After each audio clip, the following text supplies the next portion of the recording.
Time to build another Adventurers League legal 5th edition Dungeons & Dragons character build. This time we're going to go with the Belly Dancer of Death.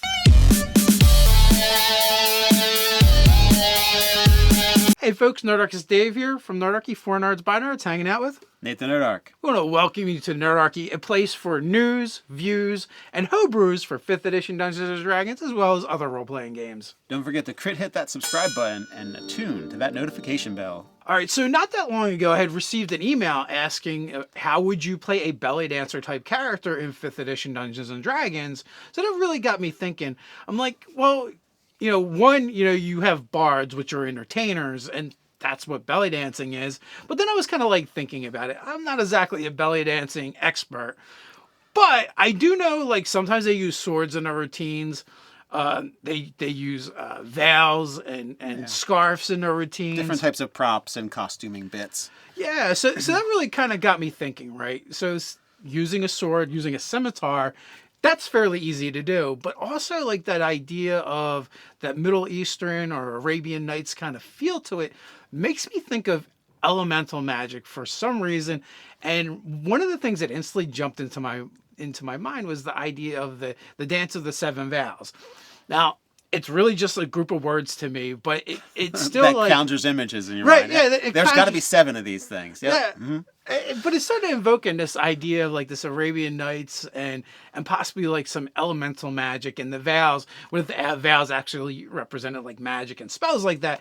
This could be really fun and interesting. So we decided to do a character build. Yeah. Now, originally I was against this character build because I was thinking belly dancing plus swordman's work. I don't know about this. But then we started going, well, that's the entertainment background of it. And there's other different combat aspects to this character. Yeah, absolutely. Like, for instance, as we started developing it more, what if the sword wasn't just a prop? What if they really knew how to use it? And, you already, like, to be a belly dancer, you have to be kind of athletic and have great body control. So you're going to have a certain skill set, and we're just really going to expand upon that. Now, if you want to follow along, down in the description, you can find a link to D&D Beyond, which we couldn't do this video without because thankfully they're our sponsor. We get the character sheet that you can take a look at. Also, we're going to have the character build guide that you can follow along and see how we actually build it step by step. The character sheet is going to show the final product, the character when it's built out to the 20th level. They can find that character build guide in the description below, and that'll take them over to the Dungeon Master, the DM's Guild. And that's a pay what you want product.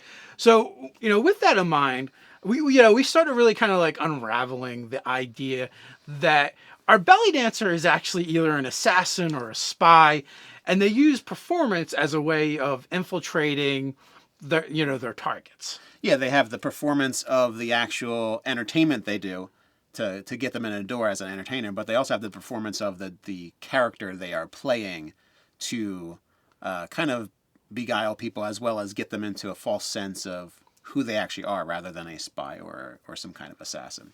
Right. Like they could either work in a group that they're all kind of in on it, or they could just insert themselves into groups that are already getting these kind of gigs, and then they end up in there and bam, before you know it, people are dead and they're making their getaway.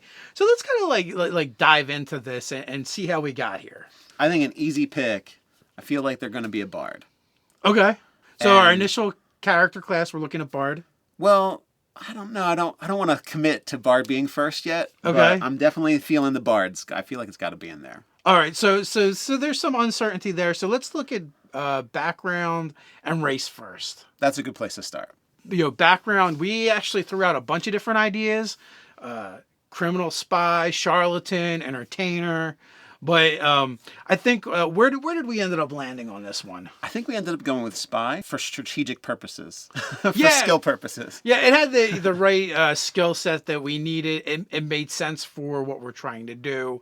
Now, charlatan probably would have worked as well because the whole idea between a charlatan is, you make false identities. And I think that would have been a good choice as well. Performer to me seems a little bit redundant because if we're going to we're already looking at the bard. It's like when you go entertainer background and bard, I just feel like it's like saying bard. Or when you go outlander barbarian, it just feels like Yeah. you're saying barbarian to me. So I prefer to mix them up a little bit more. I agree. And you might as well get some mileage out of picking the different pieces of your character to put them together. So I wouldn't want to, yeah, bard, not a good way to go. All right, so again, we went with criminal spy, and we wanted to cherry pick that for a couple things. First off, it gets deception and stealth, and as well as, a couple of proficiencies. We get thieves' tools, and we're doing just cards for the gaming set. Yeah, which one of the important things to remember about your skills is if you get your skill from someplace else, then you can pick whatever you want. So we'll circle back to that in a minute. We decided to go with monk and start there, and we're gearing up to go way of the four elements because we feel like that has a good like Arabian Nights, Middle Eastern feel to it. Going with monk for the character's first level and taking that up to where we get the way of four elements. We're going to grab the skills, which is going to be acrobatics, stealth, and also these little finger symbols that you see a lot in belly dancing. Yeah, contemporary belly dancing at least. As a monk, you get a tool set or an instrument. So we just put drums for the for the drop down selection from D&D Beyond, but we were actually thinking of the finger symbols because that seems appropriate. Yeah, I think they're actually called zills. Yes. Ted's wife is actually it belongs to a belly dancing troupe, and Ted actually knew some of this information already. And like you said, we took stealth, but as we said before, we're going to get stealth from our background, and we intentionally took the same one because we wanted to get another skill that wasn't on any of the lists. Yeah, and you're starting off with an entertainer, or at least a spy entertainer, and you're like, well, you should be able to perform. So the nice thing is with taking spy after we took stealth with the monk is that we can switch out the stealth and spy for performance.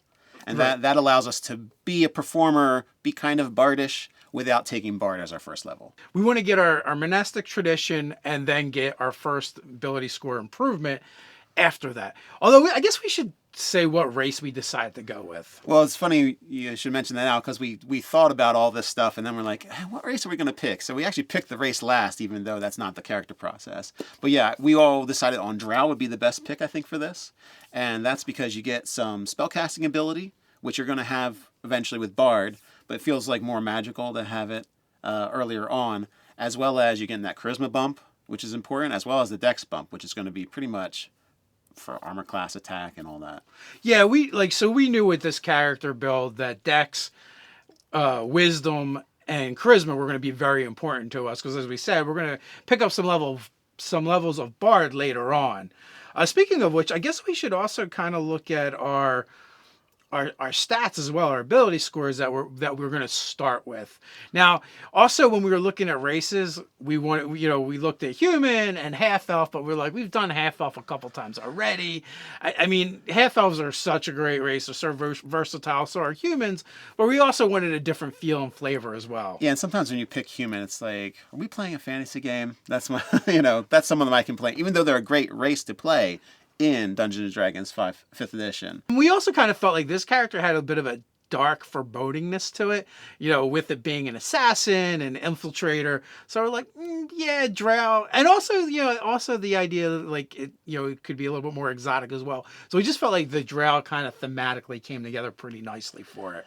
I would think out of the Underdark, a drow entertainer is going to get more gigs with kings and queens and stuff like that. Be like, oh wow, someone from never seen a drow before. That's really cool to have one out and about and doing this interesting dance that they've probably never seen before. Maybe they're like, oh my god, a drow! Run around. Depending on how drow are in your campaign setting. Yes, that's true. All right, let's jump into the ability stats now. We went with a point buy for this character. We dumped our strength, giving her or him an 8. Our dex is a 14, bringing it up to 16. Con, everybody needs hit points, so we went with a 12. This character is probably going to be kind of sly and witty, so we went with a 12 for intelligence. Now, wisdom is going to be important to us as a monk, so we went with a 14. That charisma score, we put a 13 in there to bring it up to a 14. And we're going to need dex, we're going to need wisdom, and we're going to need charisma for our multi-classing. Yeah. the problem that always comes around when you multi-class, especially if you take monk and spellcasters. Absolutely. So, with that, after we go through our level 4, then we're going to start dipping into other classes. So after we get through our level 4 in monk, we're going to dip into our other classes. And we're going to start with bard, take a few levels of that so we can get to the college. And for this one, I mean, we talked about sword dancing, so we're going to pick the College of Blades. It only makes sense. Also, when you take that initial level, you're going to gain another skill. So this character is going to be a little skill heavy as well. That's another reason why we picked monk first. Multi-classing for bard, you get that extra skill. Absolutely. And we didn't even mention the fact that for being a drow, for being an elf, you get perception as well. So we're already starting to rack them up. For this character, we decided to add insight to the list because I feel like, and this assassin or spy, they're going to want to be able to read other people and figure out what other people are thinking. That's going to be handy. Also, one of the other cool things we're going to get from being a bard is, one, we're going to get spellcasting, which is going to be super helpful. 2, we're going to get expertises. Again, we're going to be really good at those skills. 3rd, you're going to get the cool College of Blades abilities that's going to make you better in combat and look good while you're doing it. And there's another thing. As a College of Blades bard, you can actually use your sword as your focus for casting spells. So while they're performing, it'll just look like a performance, but they could weave in their magic as well. It's like Warcaster bonus there. No one sees it coming. It's actually better than Warcaster. Another thing we get from those 3 levels of bard is we're going to get a fighting style, and we picked dueling.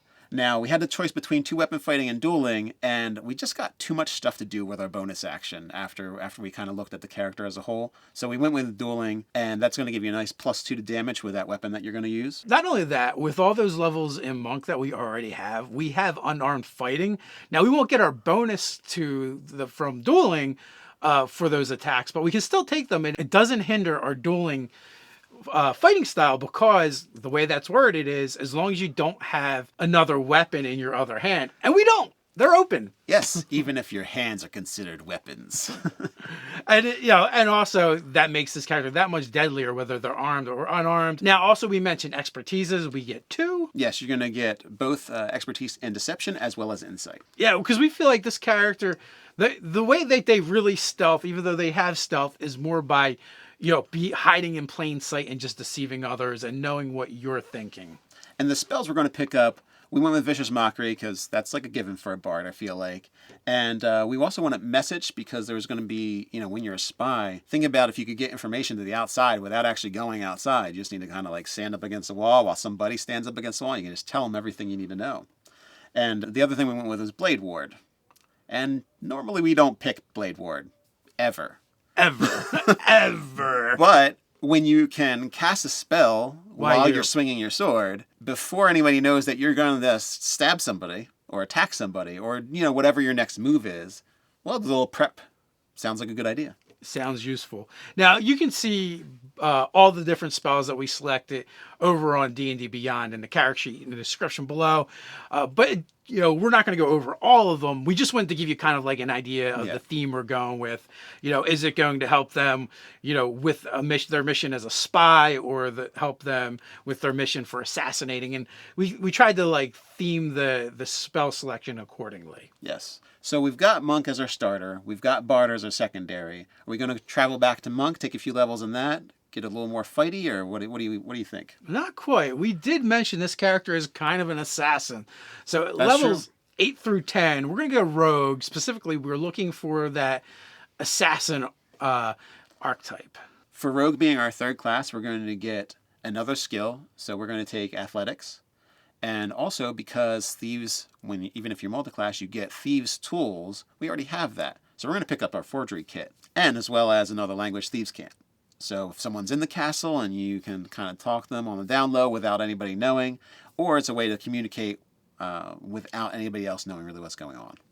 Yeah, and maybe your mission is infiltration and you need to steal documents or a sample. So you have forgery kit in order to get the sample or whatever you need. We decided to take athletics because we dump strength. We wanted to shore that up and make us a little bit better. We're going to also get poisoner's kit and a disguise kit for when we become an assassin. So this character has a ton of skills, a ton of tool proficiencies. The other thing you're going to get from being a thief is expertise. And we talked about this character kind of being really fit and athletic earlier. Yeah, and fit athletic, but with an 8 strength. They just must be really wiry and fit and athletic. So it's good that you can do that expertise. That's going to give them a nice boost to any type of skills like climbing or pushing or shoving or anything like that, where they're going to have their strength involved with athletics. Right. So athletics is that one of those expertise, and then acrobatics as well, because we want them to be really cool and doing ninja-like stuff. We've also added the assassinate ability as well as sneak attack damage. So now this character is hitting a lot harder too. And while we don't plan on taking Rogue to a very high level, that sneak attack will remain low. But a lot of times when you're just spying and maybe have an assassination target, it might just simply be a commoner, or it might be, a merchant that might have 10 hit points. So, you're probably going to go through that with an assassinate just like butter. Right. And you have other skills as well. So with that, our next level, we're going to dip back into monk, but we're only going to hit it for 1 level. Oh, yes. We want that extra attack. Absolutely. So we grab that extra attack from monk. Now we're going to jump back to bard, and we're going to take 2 more levels and finish it off. There's a couple things that we feel like are really important to get. At 4th level, you want to get that stat bump, and then 5th level is kind of a big deal for bards. Yeah, you're going to get your 3rd level spell access, and you're also going to get a bump to your bardic inspiration die, which is a big deal, especially when you're using it on yourself as well. Not to mention the font of inspiration, meaning that your inspiration now resets on a short rest, not just a long rest. So, depending on how much resting you're going to do, this is a big deal. Now, from that, we're going to leave all of the character classes behind and focus back on the monk, because we want to kind of get more of that Way of 4 Elements feel and being able to incorporate that stuff into the dance.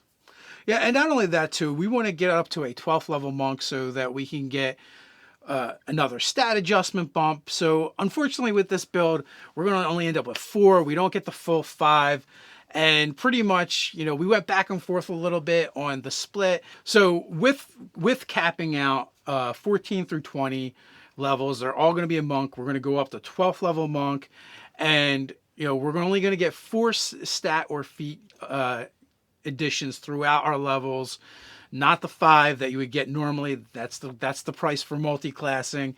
3 of them are going to be stat bumps, with the 4th being a feat. We're going to cap it off with Drow High Magic. We think that's just going to add to this character's repertoire. Yeah, he already has spellcasting ability from the bard, so this is going to add a little bit of punch to them with getting Dispel Magic, the ability to levitate, as well as Detect Magic whenever they feel like it. These could all be quite handy. All right, so we've pretty much built out our belly dancer of death, our spy, our assassin of doom. Now let's think of some ways that you can use this character as the DM in the game, how it might come up. Well, I like a good assassination plot. So I would say anytime that you're going to insert some kind of character, maybe there's a king that's acting out of sorts, or maybe it's a good king in another power base, another kingdom wants to have some kind of upheaval in this kingdom that they just happen to be visiting. So I would say that there's a new troop in town. Amongst them is the spy/assassin. And through some kind of activity, maybe they did a service for the king or someone in the court, and they get invited to basically a big bash. And that's where this assassination plot happens. And I would say you could either have some kind of little hints and hooks. Maybe the players notice some things that are off, and you might either want them to be able to possibly stop it or deal with the aftermath. That's a great idea. Like you said, it could actually happen. Like maybe it's a huge party or dinner and everyone is kind of sitting around enjoying the entertainment, and the assassin leaps into action, and then the party has to try and stop them. But our assassin is very good at getting in and getting out of places. So they may thwart the attempt at the assassination, but then the assassin might escape, and then they have to track the assassin down.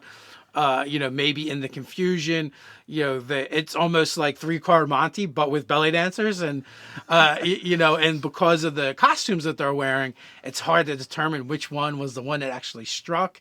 So they might have to figure that out. Or like you said, it's kind of a murder mystery. They now have to track down all the different entertainment troops and figure out who was the assassin.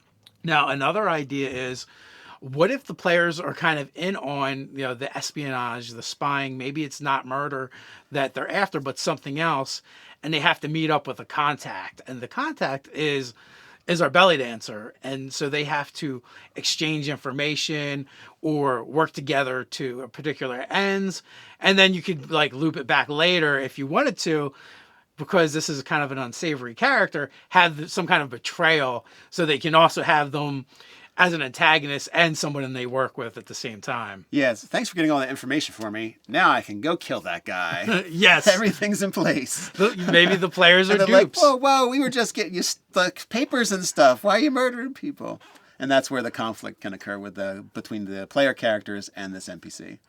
The other idea I was thinking, what if there's an organization that actually trains these performers, and this is a specific way that they enact their assassinations, right? So there's maybe a hidden temple, hidden monastery somewhere where they're just churning these suckers out. They've got these crazy performers, sword swallowers and belly dancers, maybe, the performers that use whips and stuff. All that kind of like interesting and exotic performances, but they use that, and train their assassins in order to infiltrate, using, kind of like circuses and other bard troops. Going along that same idea, perhaps there is this monastic group, but there's also like the underground to that monastic group. So people might just thinking that they're going to the most amazing performance college ever in a way, and like then they find out that after dark there's a different type of group that trains. Yeah, absolutely. And there could be tiers. Yeah, and they would recruit promising individuals that might have the right temperament as well as skill to possibly join the night parade or whatever they'd want to call it. That actually makes a lot of sense, because this way they can kind of, like you said, vet people and see who has the skill, as well as then maybe also the temperament. And like, it seems like a legitimate thing that people go and enjoy, but there's these darker connotations, and that would be a great adventure hook in itself. Do they try and recruit one of the players because they feel like they would be a good fit? Or maybe, maybe something else. Maybe they're there enjoying the performances and something is just kind of tips them off as not right. Or maybe, middle of the night, they leave their room to go get, a glass of milk or something, and they stumble upon these dark happenings. Yeah. And that could also be an interesting way to, maybe the bard in the group gets rounded up, and everybody who's a performer gets rounded up because there's been an assassination, and they all think that any of these people could be a killer. Yeah, a case of mistaken identity would be another great way. But the question is, folks, how would you use this in your game? Would you play this in your game? Let us know. There's a place where we can talk about it down in the comments below. While you're at it, don't forget to like, share, and subscribe. You can also hop over to D&D Beyond to check out the completed character sheet, or go over to the DM's Guild and check out the character build guide. All those links are down below in the description. And until next time, stay nerdy.